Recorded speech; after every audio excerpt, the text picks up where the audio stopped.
All right, we are live. Ish? Yes, we are live. Okay, we are live. All right, yay, welcome back from summer. And welcome to the first Académie Lafayette Board of Directors meeting for the 25-26 school year. Woohoo! Good. Woohoo! The 26th. Yes, 25-26 school year. So good to see everybody. Let's start with an approval of the meeting agenda that you reviewed in your board packets. And can I get a motion to approve tonight's agenda? Motion to approve. All right. Second. All right. Any discussion? All in favor? Aye. All right.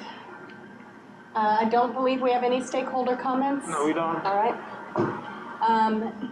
Also in your packet were the June 14th meeting minutes. That was the board meeting that we had after the strategic planning retreat. And so can I get approval of the June 14th meeting minutes? Or motion to approve. Thank you. Second. All right, any discussion? All in favor? Aye. All right, motion carries. I'll jump into governance committee. We actually haven't had a committee meeting yet this year. We've got one on the calendar, but we do have two policies that you saw in your board packet that we need to approve. The first is the cell phone policy. Personal communication devices, electronic personal communication devices policy. So did anybody have any questions on that? Do you need another Just review of that? clarify, our school has always had Yes. a cell phone policy back in the days, I should say. A long time, it was more, I think more strict. But with the new one, I mean, it was only cell phone. Now you have all these different devices, watch and so on. So, and the state of Missouri voted a law against cell phone at schools. So we were trying to update ours. And that's the one we're proposing here. The second one was adopted when we adopted the new policy, but there was a portion that was applicable to us is admitting non-tuition or Non-tuition. students of teachers living outside or staff living outside the district. So that's why I put it here, so we can, out of that portion at least, admitting kids of the teachers living outside the boundary of the district. And it's teachers and all employees, staff, yes, all and district staff. employees, so anyone can do that. Did anybody have any questions when you read through either of those? My question on the electronic personal communication devices, I know, a lot of people trying to avoid cell phones are going with watches for like tracking kids' locations and everything. And those vary greatly in like how sophisticated they are, from Apple watches or whatever being pretty much like cell phones to something that's really dumb and just sits there and tracks their location. Is there any differentiation, or is it all of those watches? Yeah, I think here there's a list is here of anything that can be used to communicate outside.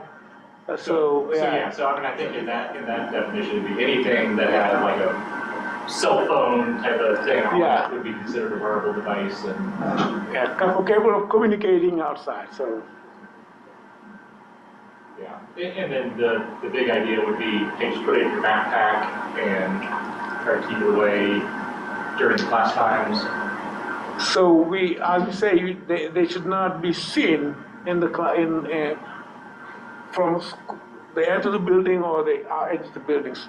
So it's defined here. So what they need to do is we should not be seeing it. I mean, it's not really new for us because We have always told kids, we don't want to see it, we don't want to hear it. So, but with the high school, we had some accommodation of during lunch, for instance. But with the law, you can't use it. The whole school day is whole school day. No passing time, you take your phone, or during lunch. You can't do that. But other than that, we had a policy for elementary and middle school that wouldn't use it in middle.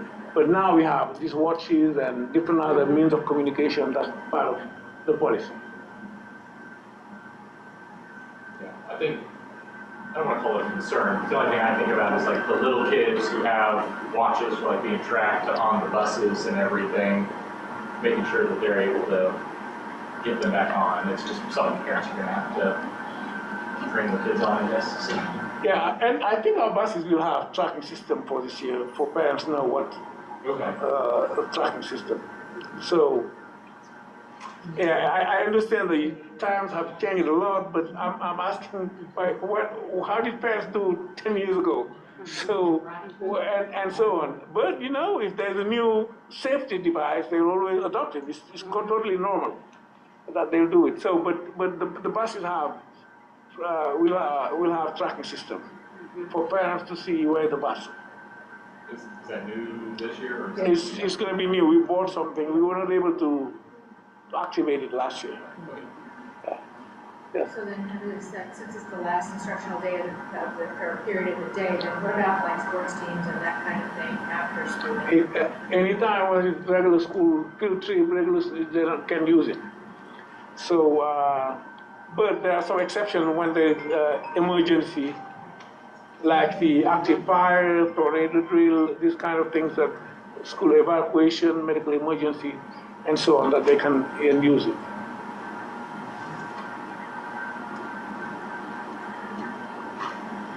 And this is state of Missouri.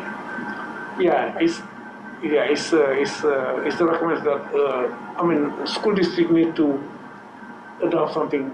We look at almost all the other schools are the same, almost same language, same thing. This is inspired from the North Kansas City one.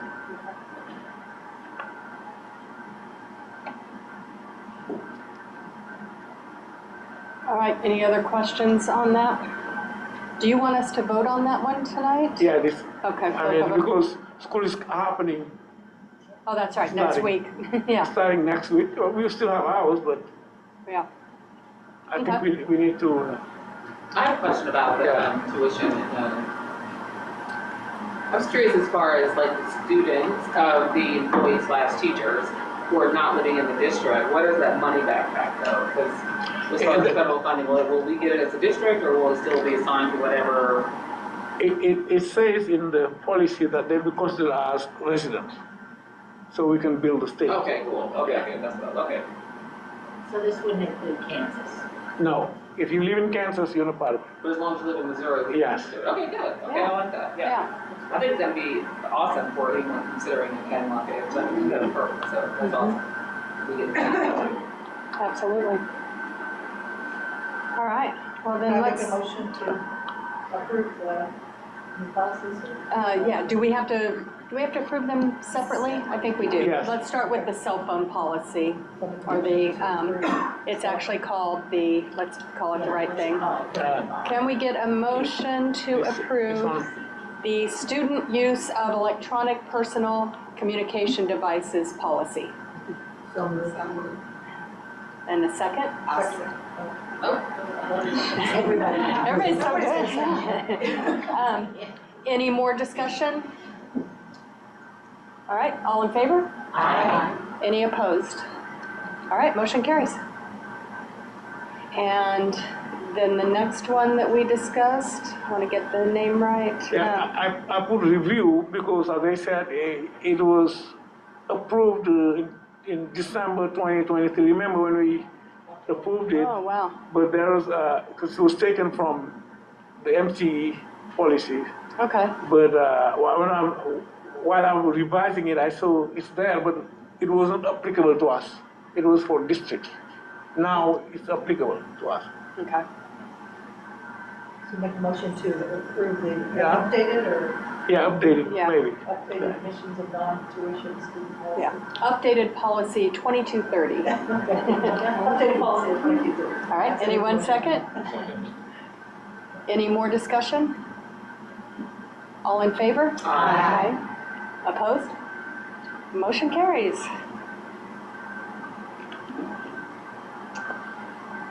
Okay, so Steven. for finance, there should have been accounts payable that you had a chance to review, and these are the highlights that we talked about in the finance committee. And so these are the June transactions, and we'll also look at July, just since we had the last month off, we have June and July to look at. So Jill Anderson, we paid her the remaining Power School consulting balance of $20,000. So that was the second half of the year essentially, and so there was a balance there. International Baccalaureate Organization, we paid them $8,500. And so what that is we are in the process of opening a new IB career program, CP program, that will take effect next school year. So not this school year, but the next school year. So just want to let you know that's coming up. And then Nathan Clark, we paid him $50,000, and so there were several things purchased through him. It's the Chromebooks, 40 Chromebooks, 165 Google consoles, 3 PCs, 2 iMacs, and a server, a Dell server. So the cache server that we cache the memory on is the best way I can explain that. We'd have to ask for Jay more specifics on a cache server, but that was the largest piece of the $50,000 was the server, about $24,000 for that server. And then, so that was June, and then the July highlights, some of the highlights that we covered. Masters Transportation, we paid them just under $100,000 for 2 vans, and that's included in the comprehensive bus transportation plan that we presented last November, December, still in line with that. We had budgeted $150,000 for 3 vans, so we're still on budget for that. Hop Skip Drive, we paid them $13,000. We have some homeless students that we have to transport, and so that's what that cost was. That is out of our normal budget or what we had budgeted for there, and so we're planning to pivot and use those newly purchased vans to help support that need there for the homeless transportation. And then finally, New Build Roofing, they were paid $658,000, and that's part of the general obligation bond for the cherry roof. And as a reminder, that is not Nathaniel. Good observation there. And so those were the transactions that we talked about in the Finance Committee, or at least the highlights there. And so did anyone else have any questions about the June or July 2025 accounts payable transactions? I have a silly question. Do some people use Macs and some use PCs? It's up to them to both computers will buy? It's not up to them, Okay. but certain classes have to have the PCs, and some of the business office has to have PCs. No more than 5 maybe in the whole maximum Oh, for what? PCs. Okay. I don't think No now. more than 5 across the whole Yeah, district? I Oh, think wow. it's the business office and a couple of other programs that we needed for. I think the computer science or something, I don't know. But Do high school students use Mac? yeah, no, we have Chromebooks. Chromebooks, right? Okay. Good questions. So I have a question. So then on the $8,500 for the IB program, so then that, you said that's for next year for 26, 27? So Correct. Was that support for this year, that any? It's getting the program started. I don't know if you can speak on that, Mr. Bang. It's to become a candidate member. There we go. And they'll go through the process of, they will come and do the visit, authorization visit, we hope this year, so that we can fully claim it for the next school year. So it's the process of candidate, we need training and so on for the CP program. CP is a career program, is like our kids were doing CTE, going to manual tech, career technical education, and if they want, take that program to have the IB diploma.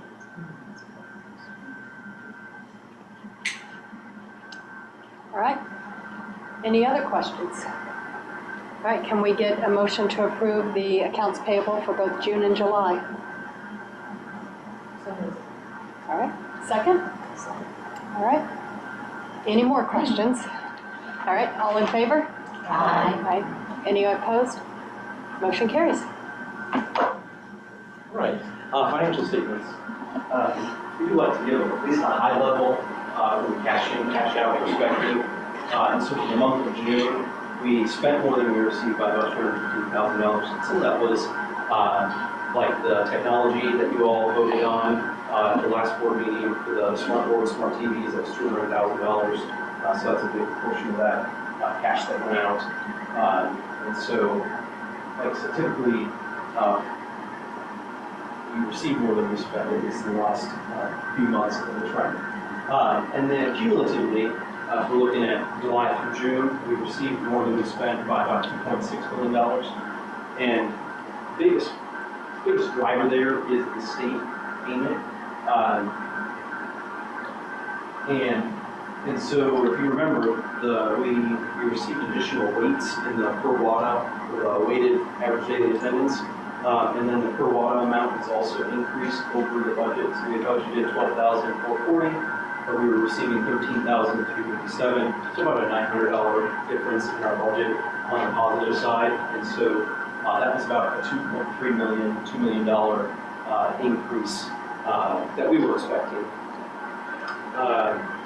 And so these are the financial statements that Alex puts together for us. If you notice, again, just kind of high level, we received about $24 million in revenues. We spent 21.6 in expenses. And so if you're looking at like for a for-profit company, net income, we had $2.7 million in net income. Obviously, that's not what we aim to do. We're not a for-profit, we're a non-profit, and so we would typically aim for that to be zero or a break even. However, like I mentioned, because of that increase in the state funding of $2 million, that's why we ended up with surplus of $2.6 million. We also had some cost savings as well. We had additional we had savings in salaries and benefits, and that was a big driver. We had just unfilled positions, and so we didn't spend as much there. Same thing with benefits. Some items that we talked about in the finance committee, we honed in on transportation and variance there, so we're at variance column. We were over in transportation by $123,000. I'll talk about that in just a moment. And then also facilities improvements, we were over by about $450,000. And so just again honing in on transportation and facility improvements. So on that transportation, a big difference in our budget variance. $54,000 was in contracted service. We weren't expecting to have to spend that. That was the homeless students that we were transporting. So there was a difference there. We also had more repairs than we expected by $27,000. And then some supplies. We were over budget there, but some of that was some buses that cost only about $5,000 that were included in supplies because they're under the capitalization threshold. And then going up to facility improvements, that would also include any capital purchases that we have. And so we purchased buses last year of $300,000. So those buses are included in that. And then we purchased the bus lot, part of the comprehensive bus plan of $300,000 as well. In high level, honing in on fund balance, we are at 42%. Our sponsor requires us to be at 8%, so we are well beyond that. We had meetings though where we want to be closer to about 20%, so we're more than double what we're going to be. Again, the big driver of that though is that $2 million in revenues that we received last year, and carryovers from previous years where we had surpluses.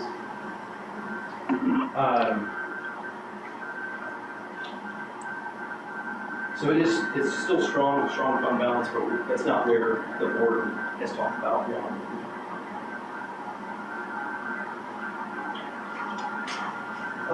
So looking at the upcoming school year and the weighted average daily attendance and impact of the WAM-WADA, I don't know if you remember us talking about WAM-WADA, but a new component there. So during the June meeting, the board approved,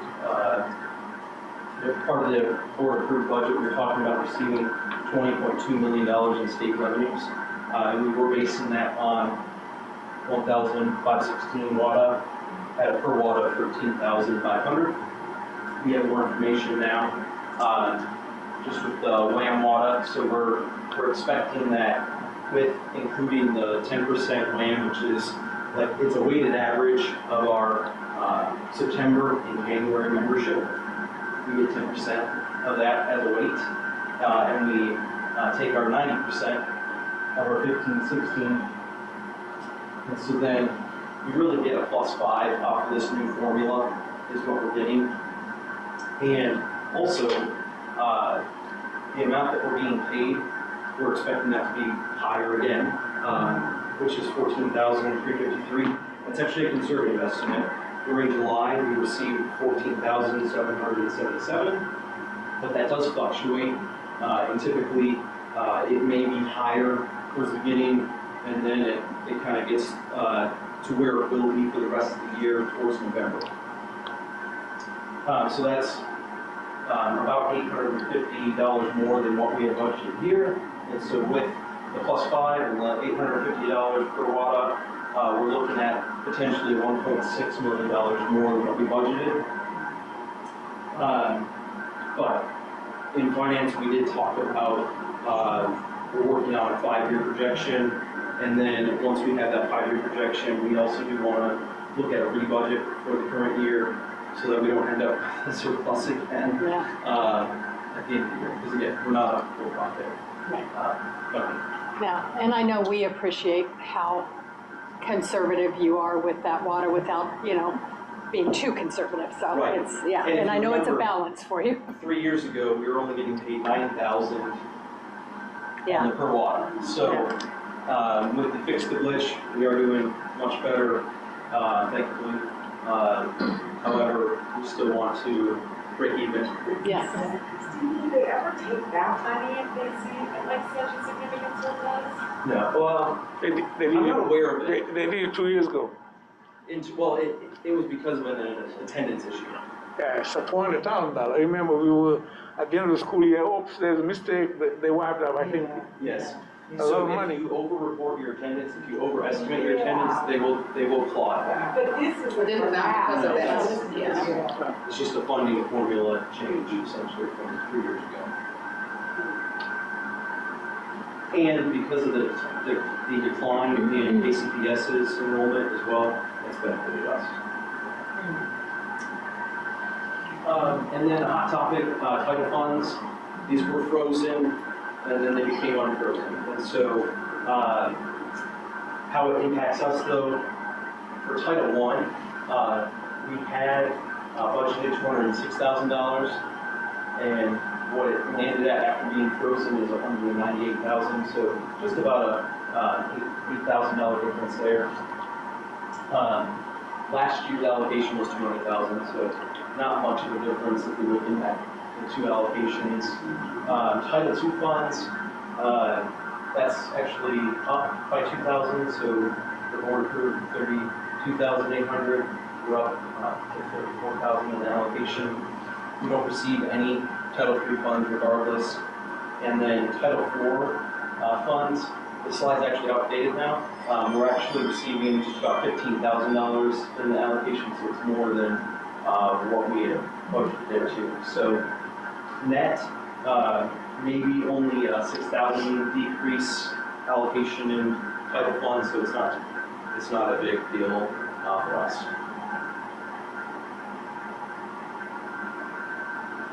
Any questions over those financial statements or any of those highlights on the upcoming revenues?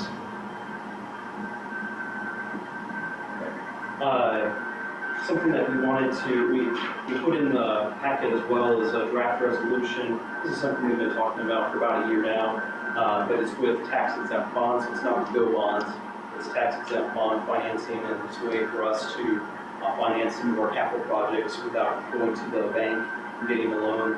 This would be through the bond market and getting bonds for 30 years and being able to get a loan in a sense that way, finance some of the capital projects that way. And so what this does is this formally declares our intent to be reimbursed for capital expenses using future tax exempt bonds.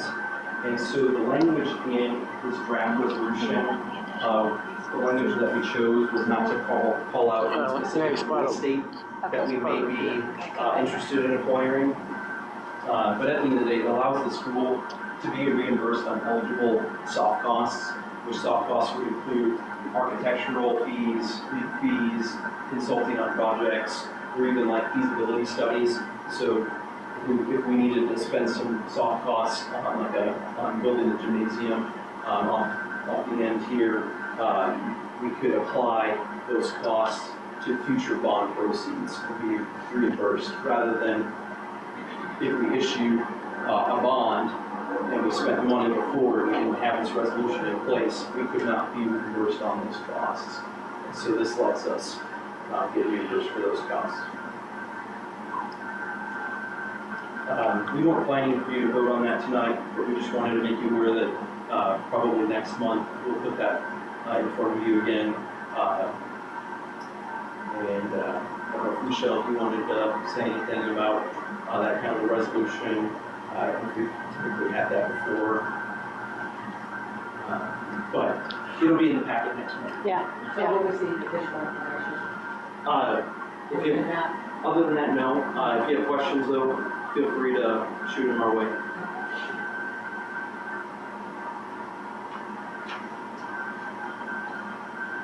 And then switching to the GO bond, just as reminders, the GO bond projects are moving forward. Like you saw in the accounts payable transactions, the cherry roof is already done, it's completed. We paid them $658,000, actually under their bid sheet by $250. I know that's a nothing murder, but just letting you know. And then the oak roof, I think that's now complete or very close to being complete. 60%. Pardon? 60%. 60%. And so we haven't been invoiced for that yet, but the bid was just over $500,000. And then the turf projects, those are looking really, really good. So I don't know if you've had a chance to drive by Oak or Cherry, but that green sure does pop. Yeah. And so a drawdown has been submitted, but it's pending payment of $443,000. The total bid though was $576,000. And so I say all that to say, we're paying for these out of pocket at the moment, and we will be reimbursed approximately in November. And so we're dipping into our reserves to pay for this, but it will be reimbursed. It will be a wash in the end. But right now, with our $8.8 million in reserves, we're essentially spending $1.7 million, so we'll still have $7 million left in reserves. How's the third-party company, I can't remember their name, but have... EdOps? Yeah, no, the one... Oh, Esky and Associates. Yeah, it's been a smooth process. I haven't not had any trouble extra. with them. Good, We yeah. had to submit documentation to Right. them, but other than that, no, But it's not like applying for a city permit where everything No. keeps coming back? Okay, good. there hasn't been much red tape there. It seems like we've been kind of the pioneers, and because we've had things teed up and ready Yeah. to go. Yeah. So they've used us as examples, essentially. Yeah, perfect. Did you share, maybe not yet, that we're receiving all the money in November, December? Right here, Yeah. November. Yep. Okay. And then No, that's just, good to hear. Pardon? I said that's good to hear that it's easy, and I think it's been really great for No, families to see things moving so Yes. quickly. I'm talking about the 13 million, 13 million. not payment here. But remember, they're supposed to be paid. So of this 1.7 that we spent, we'll be receiving it back around November, because they've done that first issuance here in September. They'll do that, and that's when the funds will be available, and they'll go to the board and get those. They're gonna do only one issuance for every, the whole money. It was supposed to be Three tranches. three tranches, Okay. but we're receiving all the money in November, maybe? Well, not all the 13.6. No, not us, but it's no longer KCPS Yeah, is trustee. trustee receiving it. It means it's accessible to us. Because before we had to, They'll receive it all. we had to manage our project and see when the money, depending on when the money will be available. So what it means is, if we could do everything in January, we can do it now. That's what I understand, yeah. Now we can access it. Yes. They're receiving all funds, Pardon me? they're receiving, TCPS is receiving all the expected funds. All of the charter's funds, yes. That 50 million allocation, and it might be broken up into two, or did all the charters go? Yeah, everybody's doing one issuance. Yeah. So all that 50 million is being issued on this first go around in September. Able to be accessed. And so just some of the timeframes of the estimated start times, we have 3 years once that's issued in September to spend it. And so the roof, obviously, that's been worked on this summer, same thing with the turf, that's been this summer. Perhaps the gymnasium auditorium will be next summer, fall. Same thing with the oak windows next summer, and then the HVAC would be summer, fall, inch. Correct. And then for amounts like what you're 350, we just submit for the amount we pay for. It's not like we get to add that to reserves or anything like that. That's just what we're gonna. Correct. Yeah. That can be reallocated though to our Those other are, costs. as part of our, we still get our bundle, That's right. Yeah. our allocation. I have a question. I'm wondering if there, we should, since the playgrounds are real noticeable, you can see them, and the roofs may or may not be, I'm wondering if we should do some signage for charity, when the roofs complete. Something we want towards the park where the roofs now. Yeah, Our yeah. roofs are complete. And same thing with the other things that we're doing. I know it's in the newsletter. No, but still, I think But that's still, great. just like- Welcome to Academy Lafayette, now with no leaks. I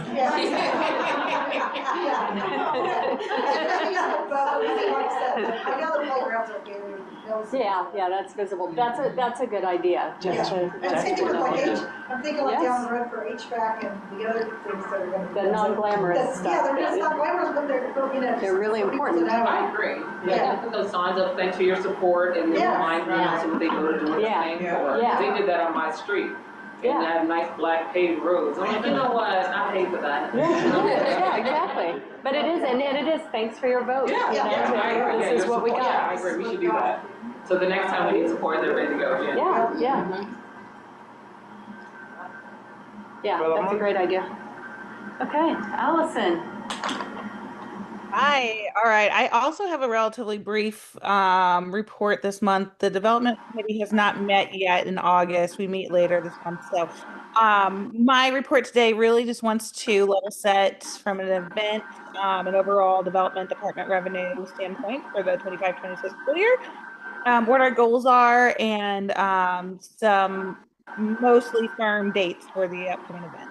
So as Stephen shared at the June board meeting, and when you all voted on the budget for this year, our development budget is $570,000, and it's broken up through those events listed below, along with some grants, and then general deposits and donations to the annual fund.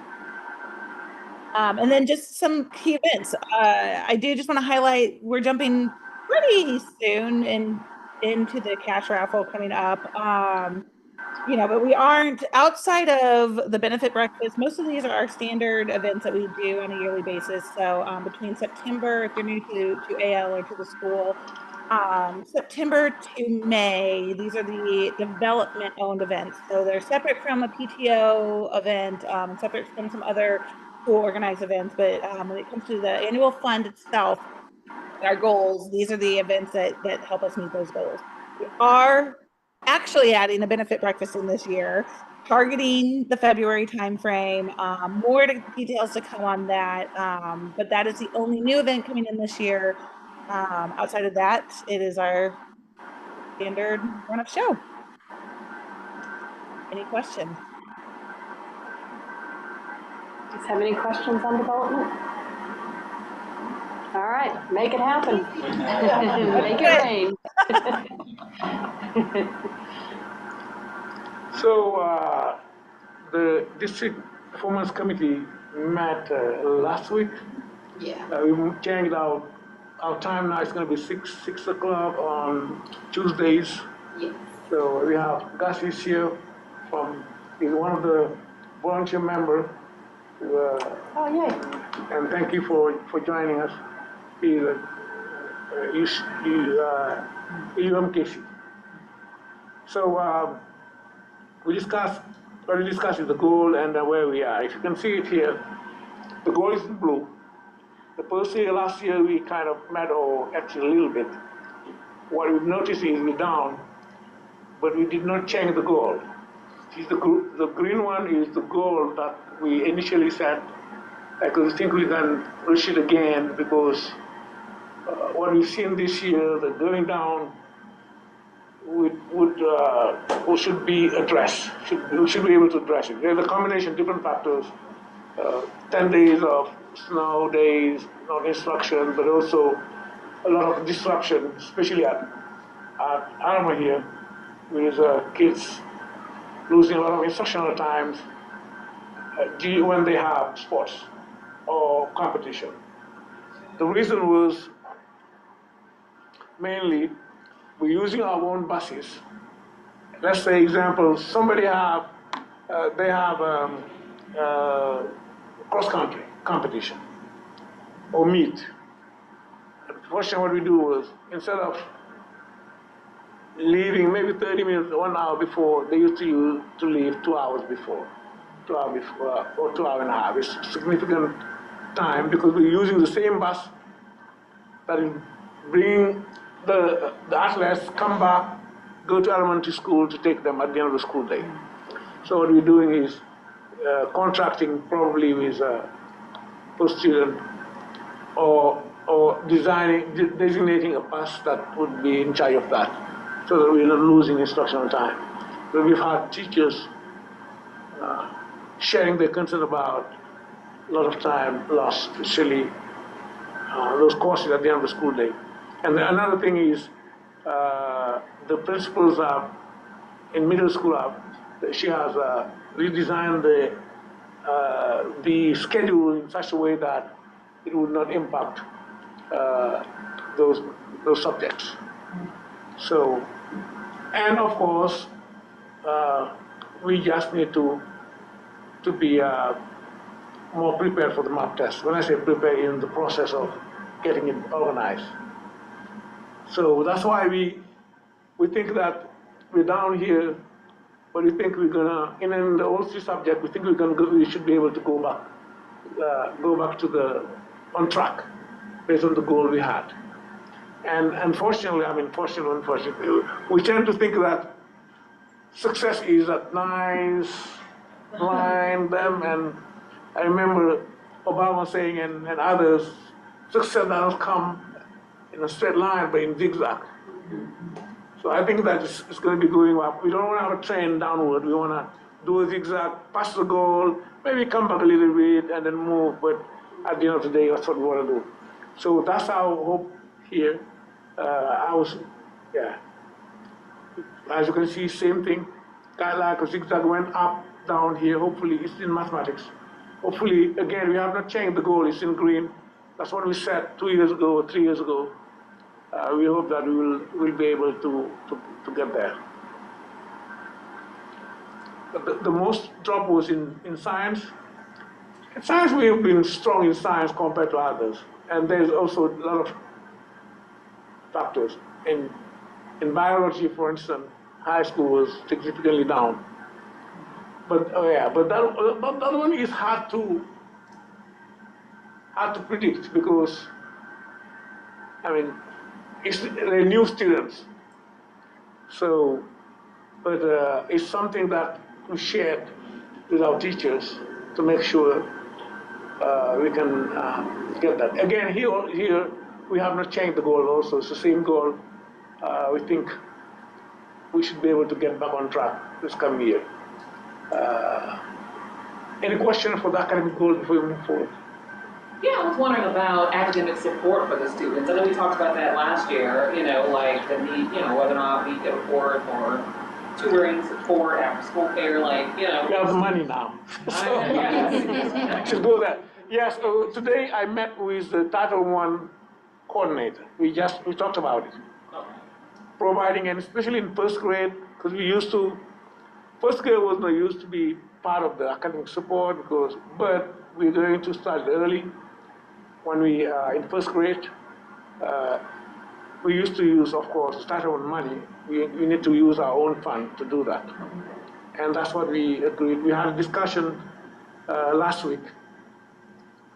Again, every back to school we have an admin retreat, meaning the principals, the coordinators, admin staff.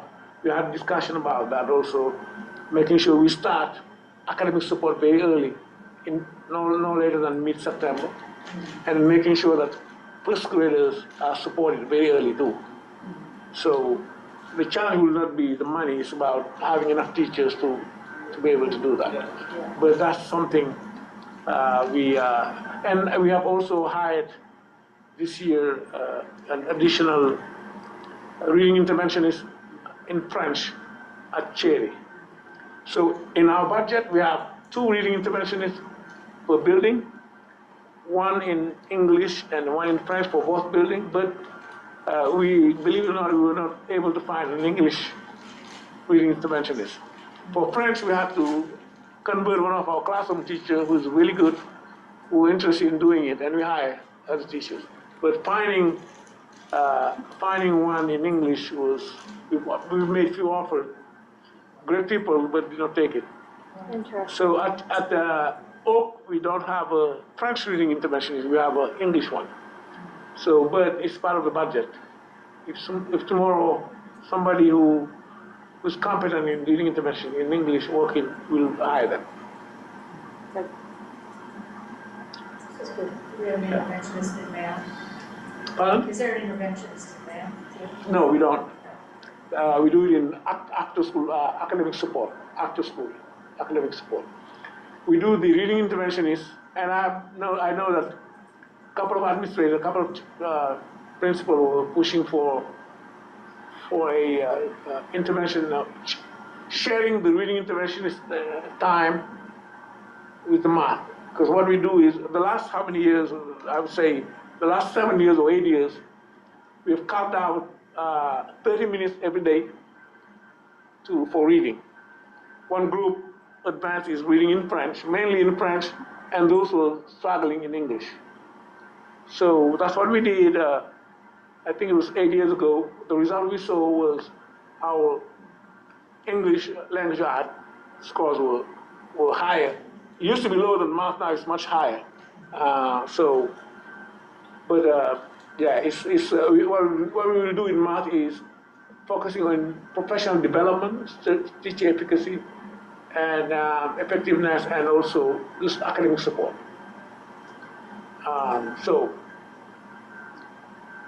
Science also is going to be, I've been retraining our teachers because when you have new teachers in science, which we had, they need some time to understand the proficiency level, the level, and so on. We've seen it year after year, but I think we need to focus on supporting those teachers. Is there any correlation between like number of new teachers and percent increase or decrease in scores? Or No, the reason why I'm saying no is in English. We have a pretty stable department. Yeah. We shouldn't have seen that. Okay, in English, and then for new foreign teachers, that's a good question. However, I don't think it is a determinant factor. But however, we need to make sure that they're ready for that, for this type of curriculum. They have 3 years of learning curve to go up. Good. But again, I don't see it in English. We went down a little bit. Science, we've seen it year after year. Whenever we have a new teacher, the first year have been down, the second year have been up. That's one of the reasons why I think we'll get back to where we were. And I will say in our meeting, we did discuss kind of drilling down on the teacher level to determine if we do see some of those issues where there are specific teachers that may be struggling, those students are not testing well. Then we also talked about pairing some of our newer teachers with some of our more senior teachers who do have a track record of better performance. So that is something that we discussed. Yes.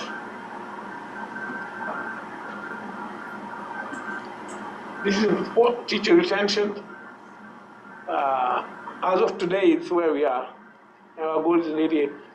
Again, we have not changed any of the goals that we set.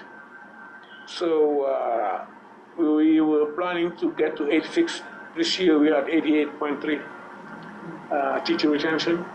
Our goal is ultimately to get to 90%. So what do you attribute that to? Well, a lot of things. I think we took some good measures. One of them is good salary, better salary, which is have a lot of impact, and we need to continue to do that. Yes. Being competitive, because everything is very expensive. Our teachers, everyone deserve good pay.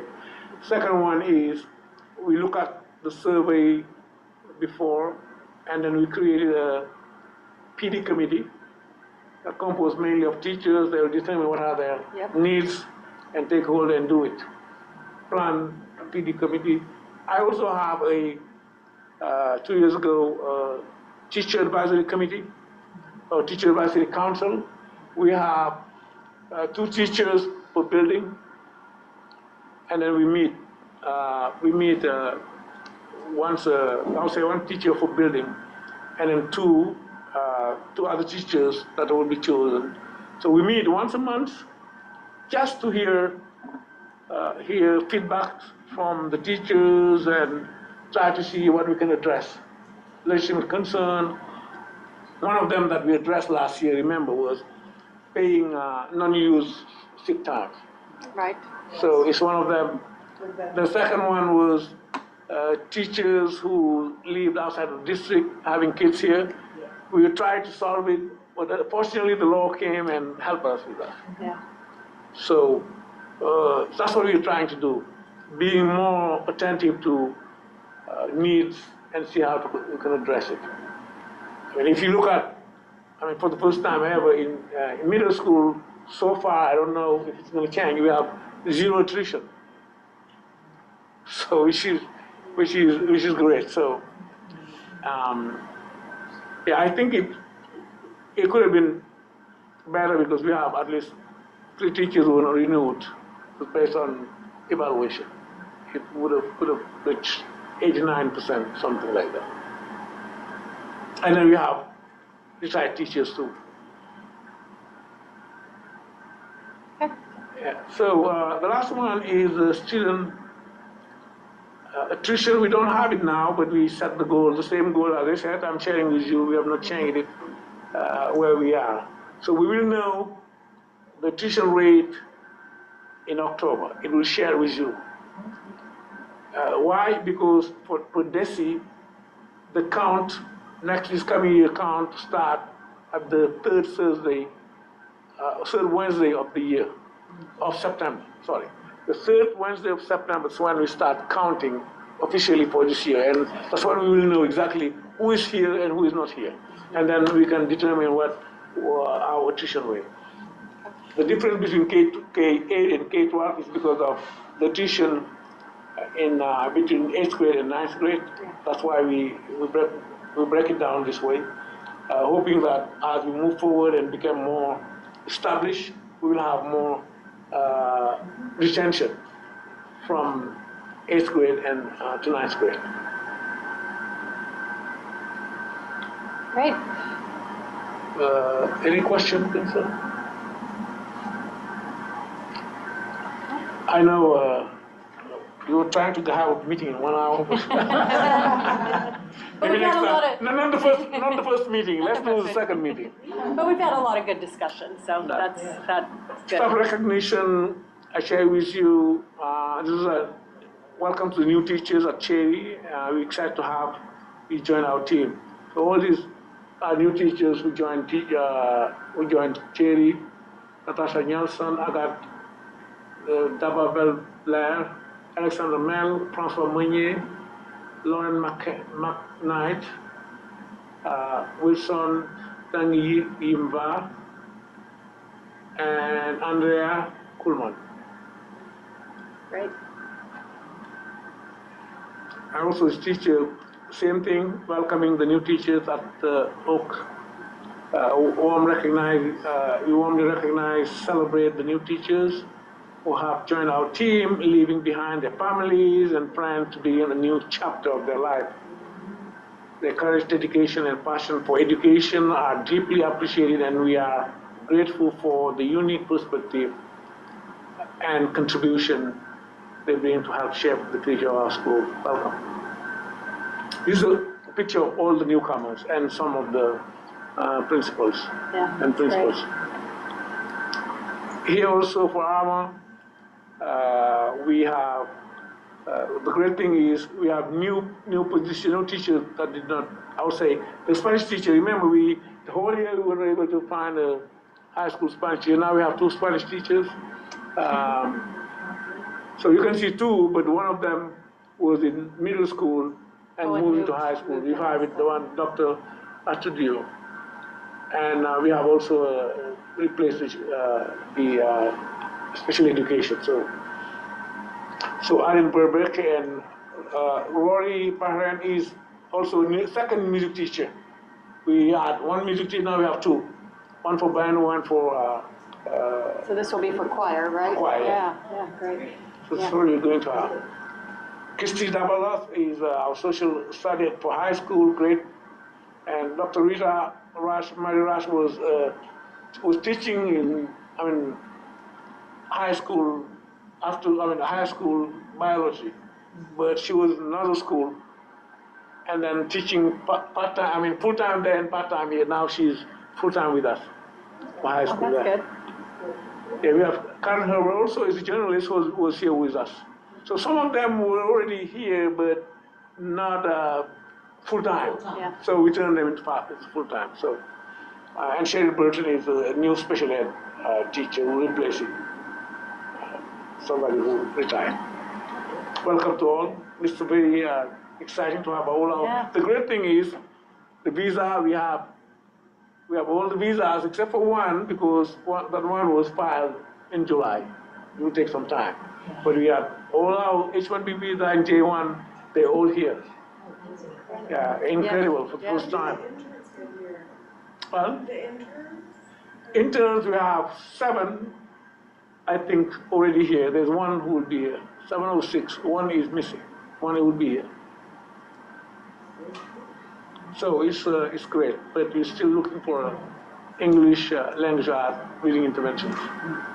Do we have a lot of open positions still? Pardon? Are there a lot of open positions that we don't have? I mean, talk about the finance that we had. So well, yes, it depends because it's mainly in administration, not in teaching. Teaching we have of course is the few ones that we're able to fill in. But this year we have now 2 social workers in elementary now, 1 middle and 1 kid in Oak. But it's only mainly in the central office that we have open position. We have now still HR director, and we also approved a transportation manager. So there's an assistant for me also, but we still open. Oh, I thought you meant you hired one. I was No. like, oh. It's still open. He's on my back. He want to hire all these people. And I think that's what we have open. Do you have anything? That's what I'm remembering. And IT assistant. It's mainly in the central office that we have those open positions. Right. And for leadership recognition week, for coordinating with bond projects and the summer school, I mean, everything is doing well, smoothly. Thank you for Rick and Holly, who is who coordinated the admin retreat and helping also welcome our teachers.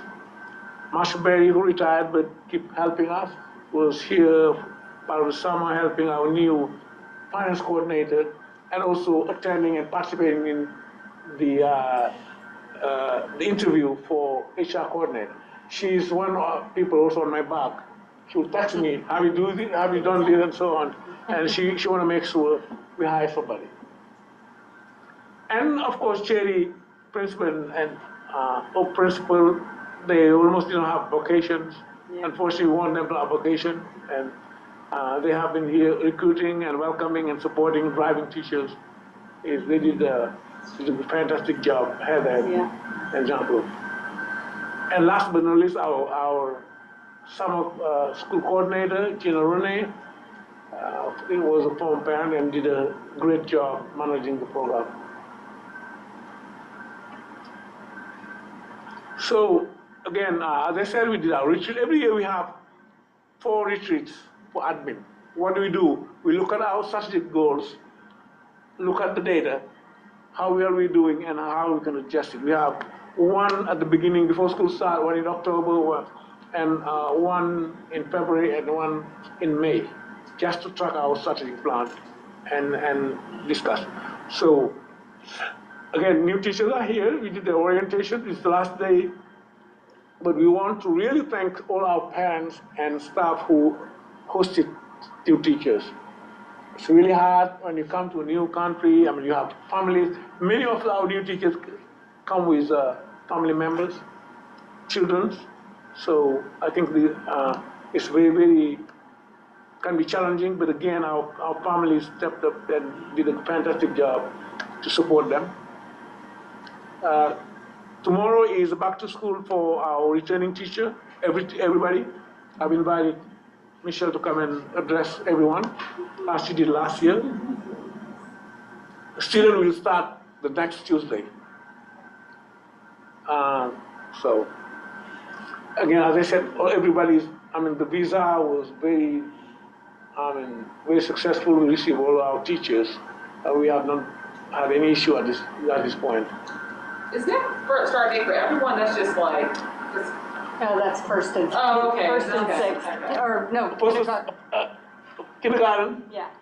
6th grade, 9th grade. Okay, and then the other ones go back. Yeah, you're right. You were like, Wednesday. I know. I'm like, Wednesday. like no, The it's not the 20th. Yeah, not everybody. Thank you very much for your patience. So for the PD plan, we will focus on French immersion again, artificial intelligence and PBIS, but also other subjects that based on teachers' need. We have vertical teams, curriculum teams that will meet and determine what they need for professional development, so that we will fund it. So. I don't know the acronym, PBIS. Thank you. Positive Behavior Intervention System. It is how to support kids for behavior. And So it's that program where they get the tickets and then go, So as Stephen announced, we are in the candidate membership phase for IB career program. So we'll have now 3 IB program, MYP, diploma program, and career program. I know some are pushing for the PYP elementary. Maybe once we catch our breath, we can think about it. But it's a great program for PYP. PYP is primary year program for K5. It's maybe our next move. So I made I love this. a graph of where our teachers coming from. For the new teachers, well, of course you have US because of the English language are hard and all the special education teachers and also admin staff. It's part of admin staff also. And we have France and all the others are 4%, which is one teacher per country. So it shows. On the website. This year I'm glad we have somebody from Colombia I was wondering that. Like, and the Congo. This is a new nationality we have. We did not have it before. yeah. So we have one from Colombia, he's a Spanish teacher, and one from the Congo. And it's good also to have an additional Belgium. We have had some hard time recruiting from Belgium or from Canada. Canada is really a tough one. So enrollment, as of yesterday is where we are. You see, actual enrollment and budgeted. So this is what we have. We're down by 5. So it evolved. I mean, we'll see what's going to happen in a week or so. So what we can see is, of course, we still have open space in kindergarten, mainly. And I also propose that yes, any question? I propose to change the caps. You remember we voted in February to set the cap. Why? Because some grade level we have more than more applicants, more enrolled more than what we had set up. Like here in. Let me make it bigger so you can see it.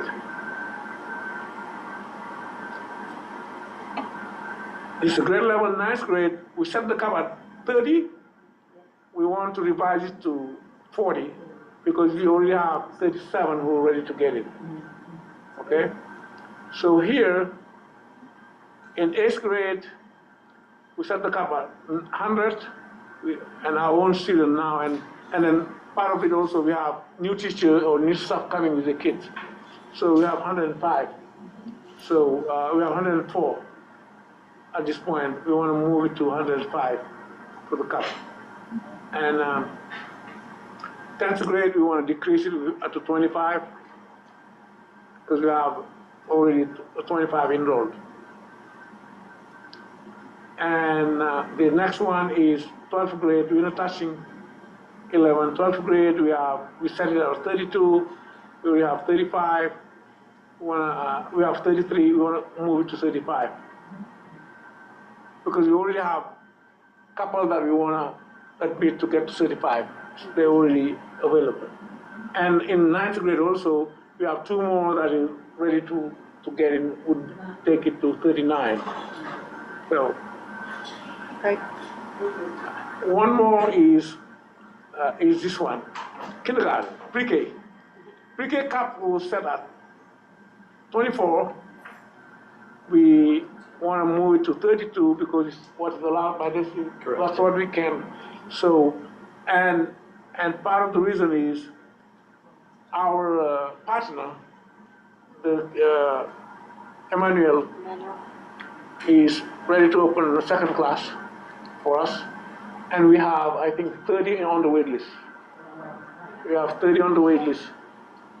So we think that taking another.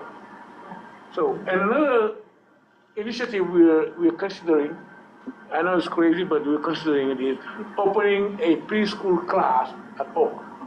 We have for this year, we have an available classroom with the goal to open a preschool program. That'll be a combination. Yeah, Yeah. I know you say you're crazy, but I'm sure Jackie would be so happy. she loves preschool. She has been talking about opening a preschool, and she would be the director of the preschool. She would love to do it. So. You could take those kids along.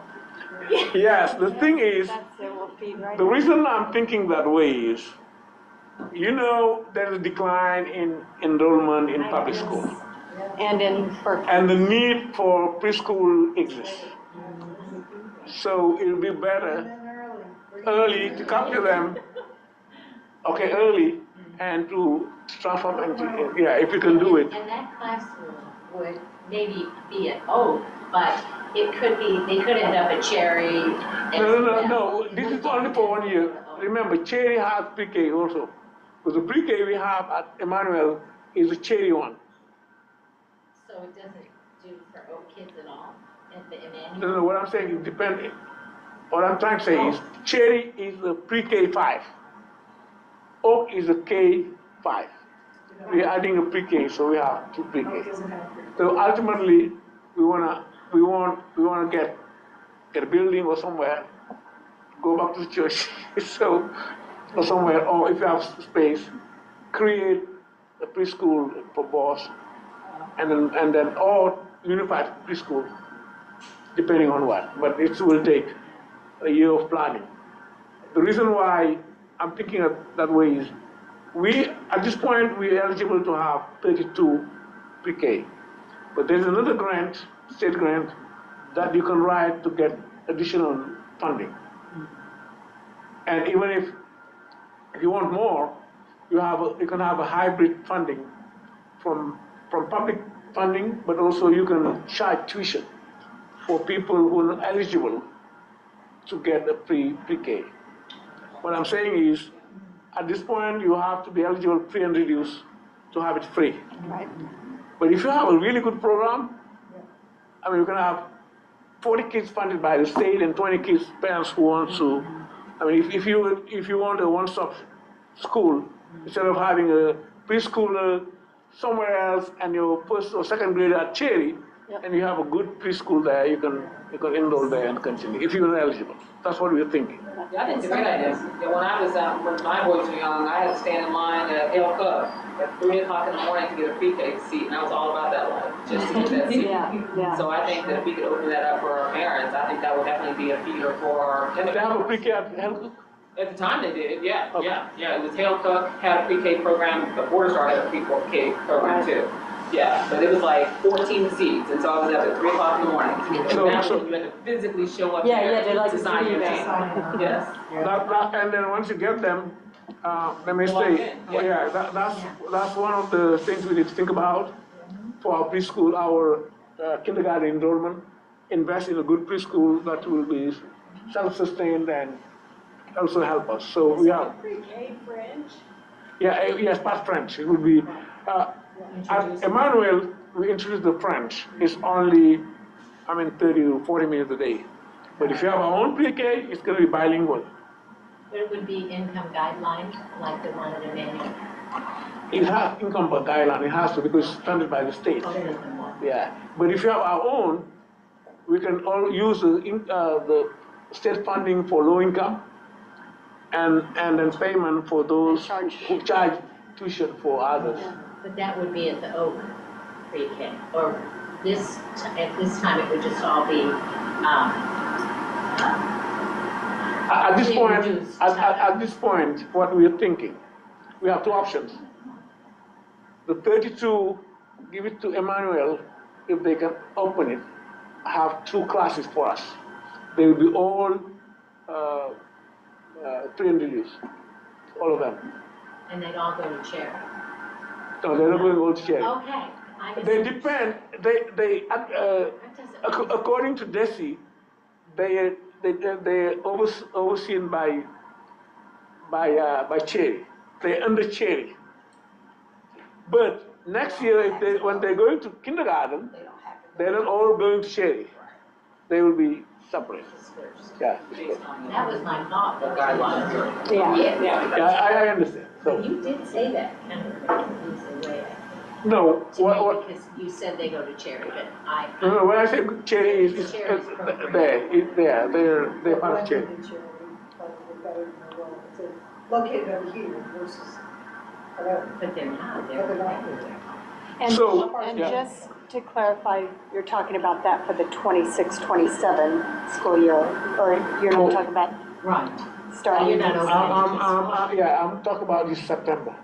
This year? Yeah, if we Yeah. can get the If additional. I get a teacher, I'll do it. Yeah. it's gonna be the two If I get a qualified pre-K teacher, I'll go and I'll buy the furniture and do it really good. So 4 years. Does And do it. Robin know this? 4 years. Yes, we talked about it. I talked to Jean-Claude too. I want to make sure she wasn't watching this one. No, she knows Jean-Claude now, and I that's definitely know. I would not do that. You talked a little bit about the wait list for pre-K. Is there a wait list to kindergarten, first grade level still, or is that No, if you had, it would be full. everybody in? Yeah. Well, in 2 years, in next year, we're not planning to take this many kindergarten, because what we want is lowering the class size. Instead of, we took 22 per class because of money, because of funding. Back then, when we started it, we barely had $8,000 or something, and we were really struggling. Now we need to go back to our normal class size before we grew. It was 20. Now we're doing 22. But we want to go down even to 18 per class, and have 10 of them would be 180, as opposed to having 200. Yeah. That's what we want to go back, and it will be just fine. Really good I like foundation. it. A good foundation, great things for kindergarten and first grade, 18 students per class, and then hire interns to make sure that by the time they finish first grade, most of them would be able to read. That's what we're trying to So do. the pre-K, is that school year timeframe, or is it also summer? How does that work? That's a very good question. But remember, summer school is free anyway. Right. So if they stay with us, it's going to be through summer Oh, anyway. yeah, because they'd be. And they'll be in kindergarten. Right. So So those projected numbers, are the current numbers right now for enrollment for this year? You said it'll be finalized in September. Is that right? no, yeah, the final number is up on September. I would say whatever is the third Wednesday would be the official date for DESI to count how many kids you have. That's what you're going to report. That's when we will know exactly what we have. It can increase, can decrease, but this is what we have as of today. Typically, does it go one way or the other? Increase? Yeah, yes, it depends. Last year, for instance, kindergarten increased. Example, remember back in June, we was thinking about what we do, and then we ended up having more kindergarten, 180, I think. So we don't know what's going to happen in a week or so. So And it could be lower. it can be low, that's what I'm saying. So what I want is, if you don't have questions about motion to revise this, cap to this, to allow us to take more students. So moved. Or less. Second.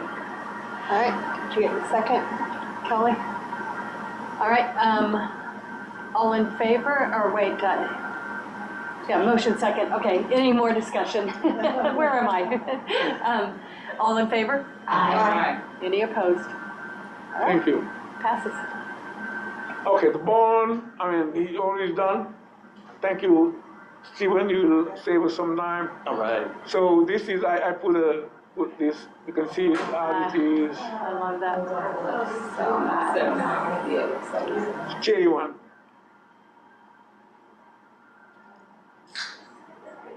It turned out really well. Oh, so It's, good, yeah, it's beautiful. yeah.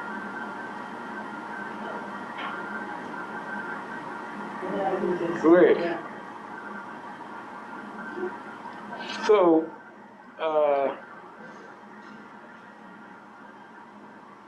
let's go back to share, go back to my.